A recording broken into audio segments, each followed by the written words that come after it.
ஆண்டவரே தேவரீர் தலைமுறை தலைமுறையாக எங்களுக்கு அடைக்கலமானவர். பர்வதங்கள் தோன்றும் முன்னும் நீர் பூமியையும் உலகத்தையும் உருவாக்கும் முன்னும் நீரே அனாதியாய் என்றென்றைக்கும் தேவனாயிருக்கிறீர்.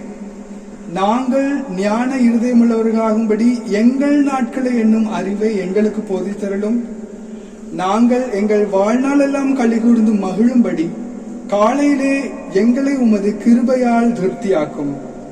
எங்கள் தேவனாகிய ஆண்டவரின் பிரியம் எங்கள் மேல் இருப்பதாக. எங்கள் கைகளின் கிரியையை எங்களிடத்தில் உறுதிப்படுத்தும். ஆம், எங்கள் கைகளின் கிரியையை எங்களிடத்தில் உறுதிப்படுத்தும் என்பது.